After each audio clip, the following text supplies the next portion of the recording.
Electric ভেহিকলে যেতে পারে। দেশের তৈরি পোশাক খাতের জ্বালানির বড় অংশই গ্যাস নির্ভর, তবে দিন দিন কমছে গ্যাসের মজুত। তাই পরিবেশ বান্ধব বিকল্প জ্বালানিতে যাওয়ার তাগিদ বাড়ছে।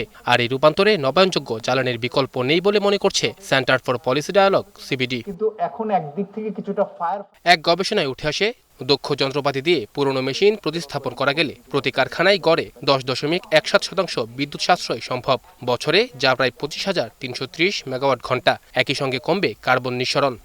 ফাইন্যান্সিয়াল এবং ইনভেস্টর বিহেভিয়ারের মাধ্যমে গবেষণা বলছে, পুরো পোশাক খাতে এই রূপান্তরে প্রয়োজন হতে পারে প্রায় 13,200 কোটি টাকা। আর বর্তমান গ্যাস সংকটকে ফায়ার ফাইটিং এর সঙ্গে তুলনা করে ইমার্জেন্সি রেসপন্স টিম ও গ্যাস উন্নয়ন কমিটি গঠনের প্রস্তাব দিয়েছে প্রতিষ্ঠানটি। এখন সিদ্ধান্ত দেরি করার কোনো সুযোগ নেই এবং সেই সিদ্ধান্তগুলো অন ডেস্কে বসেই দেওয়া সম্ভব যদি এই কমিটিগুলো জরুরি ভিত্তিতে সমস্ত সমস্যাগুলো নিয়ে দ্রুত যদি সিদ্ধান্ত দেয়। কারণ এগুলো অপারেশনাল ডিসিশন, এগুলোর ক্ষেত্রে কোনো নীতিগত বিষয়েরও কোনো প্রয়োজন নেই। অপারেশনাল ডিসিশনগুলো দিলেও এগুলো খুব দ্রুত কাজ করতে পারে।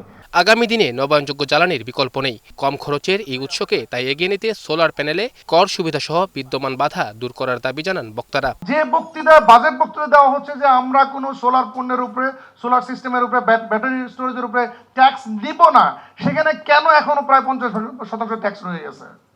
একটা রেস্কো মডেল করেছে, এই রেস্কো মডেলে 17% এখনো পর্যন্ত ট্যাক্স ভ্যাট রয়ে গেছে। তাহলে কি আমরা কি এই বাজেট বক্তৃতা, সরকারি সিদ্ধান্ত এবং প্রতিদিনই কোনো না কোনোভাবে কোনো মন্ত্রী বলতেছেন যে আমরা কিন্তু সোলারের উপর ট্যাক্স ফ্রি করে দিয়েছি, আসলে কি সত্য ঘটনা?